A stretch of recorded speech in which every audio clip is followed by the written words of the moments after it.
مرد کے دل میں دوسری عورت کی اور عورت کی الماری میں نئے سوٹ کی گنجائش ہمیشہ رہتی ہے۔ پیسے درختوں پر اگتے تو ہمیں کون سا مفت مل جانے تھے؟ انار اور آم بھی تو درختوں پر ہی اگتے ہیں، کیا کبھی ہمیں یہ مفت میں ملے ہیں؟ شادی کے لیے جس طرح ہندوؤں کی کنڈلیاں نہیں ملتی، اسی طرح مسلمانوں کی ذاتیں نہیں ملتی۔ بیٹی کی ذات اگر مقدس نہ ہوتی تو رب اپنے محبوب کو 4 بیٹیاں عطا نہیں کرتا۔ خدا کا مذہب تو امن و محبت کا مذہب ہے۔ یہ جو تمہارے دل میں مذہب کے نام پر نفرت بھرتے ہیں نا، وہ خدا کے نہیں بلکہ شیطان کے بندے ہیں۔ رات اتنی بڑی تو نہیں ہوتی، لیکن بیمار شخص کے لیے بہت بڑی ہوتی ہے، اس لیے تمام بیماروں کے لیے دعا کریں، یا اللہ تمام بیماروں کو شفا عطا فرما، آمین۔ مشتاق احمد یوسفی فرماتے ہیں، میں نے اپنی بیوی کو پورا یورپ گھمایا، مگر میری کی سیر جو اس کے ابا نے کروائی تھی اس کا ریکارڈ نہ ٹوٹ سکا۔ ہم چھوٹے تھے تو سمجھتے تھے کہ یہود غزہ پر قابض ہیں، جب بڑے ہوئے تو ہمیں پتہ چلا کہ یہود پورے عرب نہیں پوری دنیا پر قابض ہیں سوائے غزہ کے۔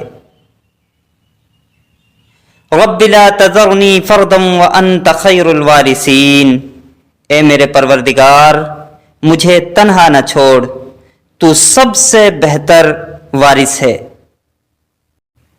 اگر تم اپنے شعبے میں کامیاب ہو تو معاشرے کو خیرات اور راشن دینے کی بجائے اپنے جیسے کم از کم 10 ہنرمند افراد دو۔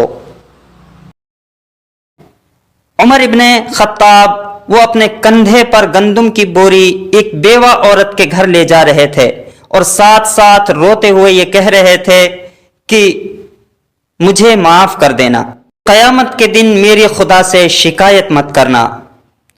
لوگ جنازے کی نماز پڑھنے دوسرے ملکوں سے آتے ہیں، مگر فرض نماز پڑھنے محلے کی مسجد میں نہیں جاتے۔ اگر سادہ یا پرانے کپڑے پہننے سے عزت میں کمی آتی تو 17 پیوند لگی قمیص والے حضرت عمر فاروق رضی اللہ تعالیٰ عنہ 22 لاکھ مربع میل کے حکمران نہ بنتے۔ عورت نے جنم دیا مردوں کو، مردوں نے اسے بازار دیا، جب جی چاہا مسلا کچلا، جب جی چاہا دھتکار دیا۔ رسول اللہ صلی اللہ علیہ وسلم نے فرمایا، جب اللہ تعالیٰ کسی بندے کی موت کے لیے کسی زمین کا فیصلہ کر دیتا ہے تو وہاں اس کی کوئی حاجت پیدا کر دیتا ہے۔ رسول اللہ صلی اللہ علیہ وسلم نے فرمایا، اے عورتوں کی جماعت صدقہ کیا کرو اور کثرت سے استغفار کیا کرو، کیونکہ میں نے جہنم میں اکثریت تمہاری دیکھی ہے۔